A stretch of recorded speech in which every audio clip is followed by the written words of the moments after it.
Earth of Fire is the second book in the first Formic War trilogy. This is the prequel trilogy to Ender's Game. There's 29 chapters and 517 pages. It really had a good pace and the story moved along. There wasn't any dead spots. I didn't feel like I had to trudge through it at all. It was a really good book. It's still kind of setting the stage for the final book in the trilogy.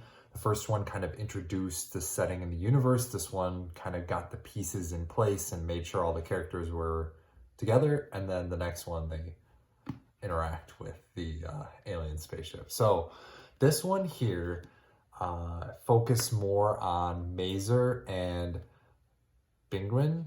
I'm sure I'm saying that wrong, but either way, so an 8-year-old boy in China, and this whole book, or the majority of this book, is set in China.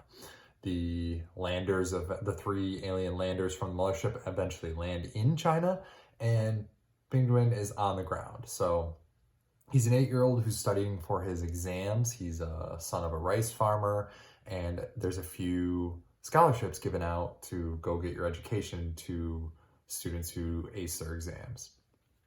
And this really made a lot of sense. The library is miles away. He has to walk every day and share the computers with a bunch of other different kids who are also studying for exams. And that really set the stage, right? Rural China, out in the middle of nowhere, a bunch of farms, that kind of thing. And then also Mazer. You learn about his special forces group who gets trained on this new flying technology. Also happens to be built by Juke Limited. That can carry like tanks and large vehicles. And so it uses some new, they call it gravelens. They're deflecting gravitational waves, and it's pretty much like a helicopter. But anyways, it does have helicopter blades, but it uses the gravity and gravity lens and carries the tank. And they couple this with some interesting technology that you find out about later to hopefully save the day.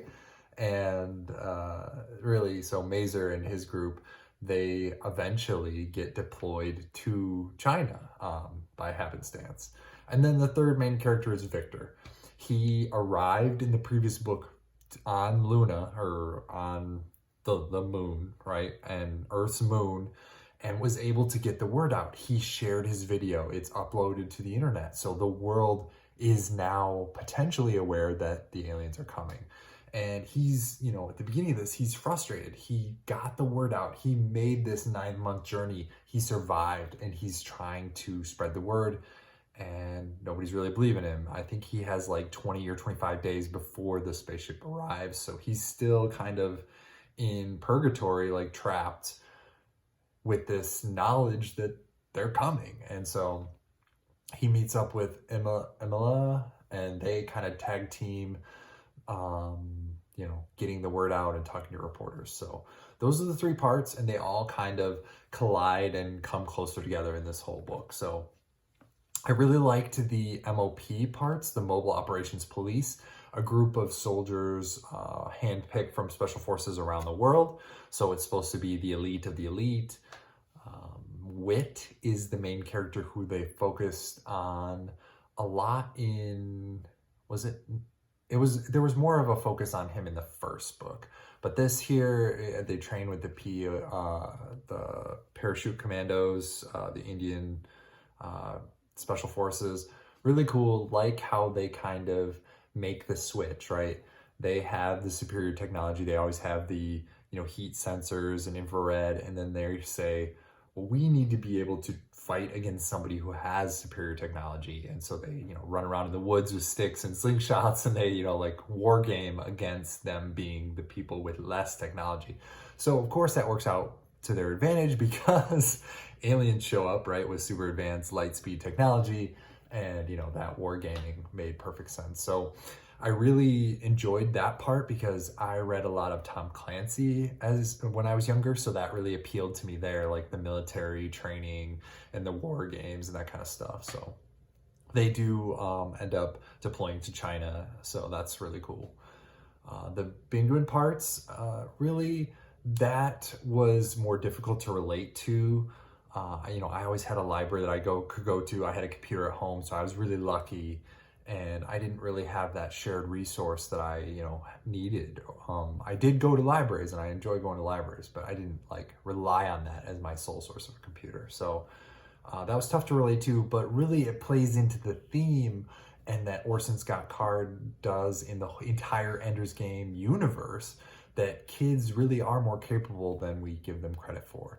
So there's this 8-year-old who, sneaks into the library using a ladder, and he's just really creative and really, flexible, can do all these cool things that most people just don't even think or consider. So instead of counting him out, you're kind of rooting for him. You want him to do these awesome things and survive. And, his home work, his whole world is uprooted. The landers land on his village. He has nowhere to go. So an interesting twist, but really, it kind of takes away from all the other main characters. Like before this, you kind of had 2 or 3 steady main characters in Victor and Mazer and Wit.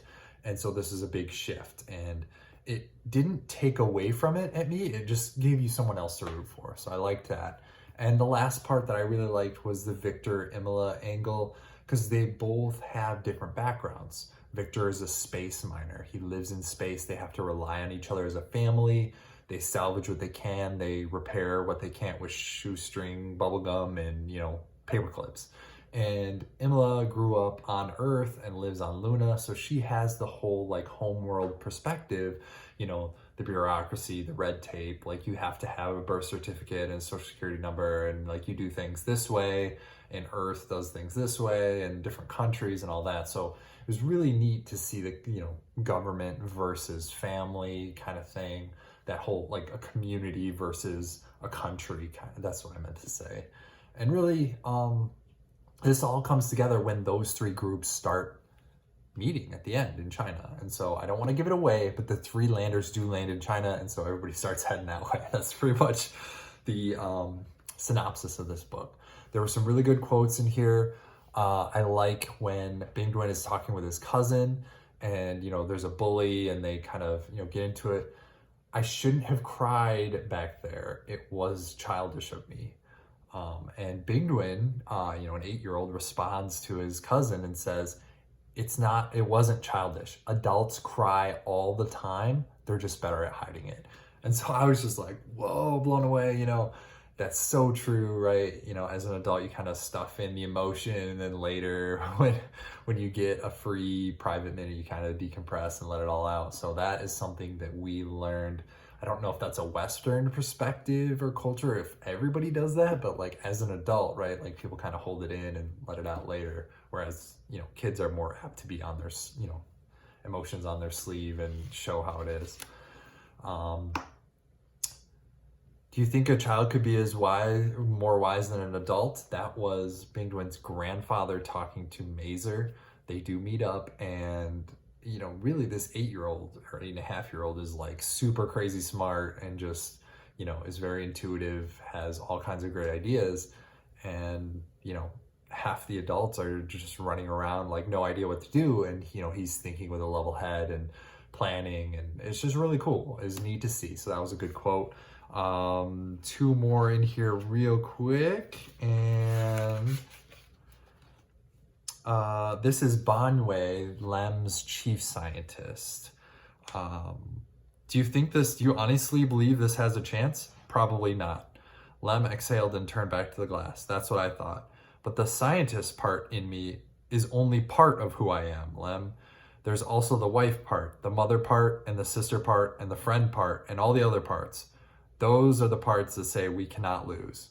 And those parts are the ones I choose to believe, right? Alien spaceship shows up. They're going to try to stop it. They don't really have much of a chance. And, against all odds, that kind of thing, hero action movie. And Banwei, laid it on the line. Yeah, this could fail, but I have hope. I hope this will work. So that stood out to me. This here is Victor and Imola. This is the last quote. And anything could set them off. Heat signatures might set them off. They can detect those. They can travel at near light speed, Imola. Who knows what they can do? It would have been nice to know who have known that before we set out. If you wait until you know everything, you'll never do anything. Who are you quoting? Ben Franklin? Sun Tzu? My father. Victor grew up on a spaceship doing repairs, being a mechanic, and learning from his father. So that was a pretty powerful quote there. And really, this trilogy is a lot of fun. It's a space adventure. I like the space mining angle, the giant corporation in Jukes Limited. You've got the alien spaceship with super technology that we can't even begin to understand. And I really liked that we're not superior as Earthlings. I really liked that angle and that perspective. So this one is really good. And the next one, I think it'll be even better. So this is Earth of Fire, a second book of the first Formic War trilogy and in the Ender's Game universe. As always, buy your books used.